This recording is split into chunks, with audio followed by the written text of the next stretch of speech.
शिव जी का एक नाम है गृहपति। एक बात बहुत अच्छे से समझ लीजिए, जिसके घर में क्लेश होता हो, अशांति रहती हो, क्लेश रहता हो, या छोटी छोटी बात पर विवाद चालू हो जाता हो, या पति पत्नी में, परिवार में, सास बहू आदि कादिक में कहीं ना कहीं कुछ अगर विवाद रहता हो, तो शास्त्र कहता है ऐसा बेलपत्री की डंडी रहती है ना, बहुत ध्यान दीजिएगा महाराज,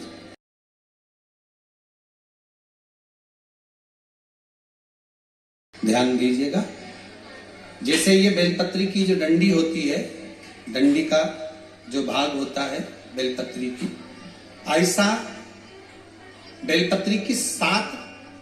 भाग ले लो, मतलब बेलपत्री 7 ले लीजिए। 7 बेलपत्र लेकर कच्चा जो सूत होता है ना, कच्चा सूत जो जानते हो पेड़ पौधे में माताएं लपेटती हैं, धागा जो होता है ना सफेद कलर का कच्चा धागा, जो बड़ में, पीपल में और आंवला आदि में लपेटा जाता है, कच्चा सूत, उसको शंकर भगवान और माता पार्वती का स्मरण कर कर नंदी के, जो नंदी होता है, नंदी के राइट भाग में, नंदी का एक पांव ऊंचा होता है, आपने देखा होगा आगे का पांव ऊंचा होता है, बैठते समय नंदी का एक पांव ऊंचा है, एक पांव नीचे की हो जाता है। तो नंदी का जहां पांव ऊंचा है उस ऊंचे पांव के पास में बैठना है। कच्चे सूत पर उस बेलपत्री के जो 7 गुच्छ हैं, 7 जो बेलपत्री के भाग हैं, 7 बेलपत्री हैं, उसको अपना नाम गोत्र स्मरण कर कर उस कच्चे सूत को लपेटना है। महाराज लाल कलर का चंदन उस बेलपत्री के पत्ते में जो अग्रभाग होता है, सबसे आगे का भाग, 7 में लाल चंदन लगाना है। महाराज उस चंदन को लगाकर आप प्रदोष के दिन, प्रदोष काल में शंकर भगवान को समर्पित अगर करते हैं, तो जिस घर का गोत्र बोला है उस घर में कभी क्लेश नहीं हो सकता। उस शांति का धागा होता है, कच्चा धागा, बहुत ध्यान दीजिएगा महाराज, पक्के धागे से नहीं लपेटना सके। कच्चा जो धागा पीपल में, बड़ में या आंवला आदि में जो हम लोग लपेटते हैं पूजन करते समय, वो कच्चा है। और एक बात और आपको ध्यान दीजिएगा, अगर मान लो किसी पति पत्नी का तलाक तक की नौबत हो गई और तलाक नहीं कराना है, आपस में वापिस प्रेम बढ़ जाए, छोरी वापिस घर में रहे, बेटा उसको रखे, बहू रहे, आपस में प्रेम बढ़े,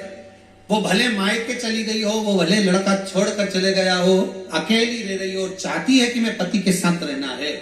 तलाक नहीं होना चाहिए, हम दोनों में प्रेम रहे, वो संभाले मेरे को भी और मैं भी आदर करूं, वो भी आदर करे। तो मेरा निवेदन है, कच्चा जो सूत होता है, कच्चा जो धागा होता है, नंदी के ठीक पीछे बैठकर कोई साथ में आपका परिवार का कोई व्यक्ति चले जाए और हस्तकमल को, जिसको अपने परिवार में वापिस रहना है, उस स्त्री हो या पुरुष हो, दोनों में से कोई भी नंदी के पीछे बैठकर सोमवार की जिस दिन अष्टमी पड़े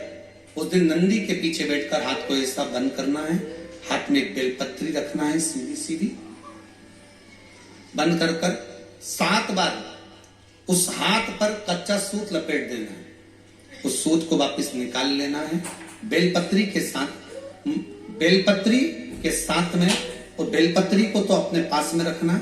सबसे पहले माता पार्वती का जो हस्तकमल ऐसा होता है शिव मंदिर में,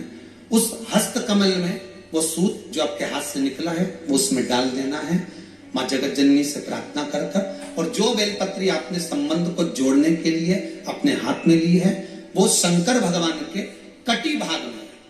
फिर निवेदन करूंगा, कटी भाग को समझ लीजिए। ये शिवलिंग रखा है,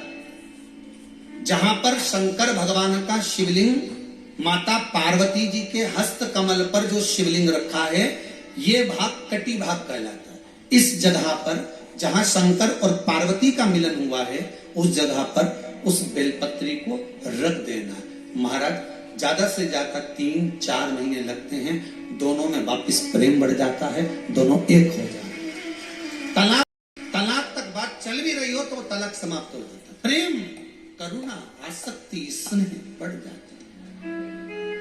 संबंध टूटने की कतार पर एक बार माता पार्वती को समर्पित तो करो अपना संबंध कि मां अब तुझे नहीं भाना।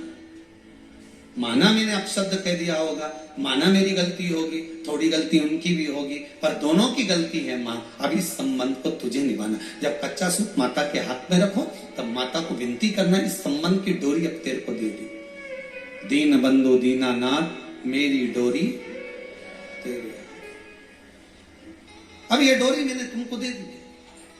अब ये संबंध आपको निभाना है।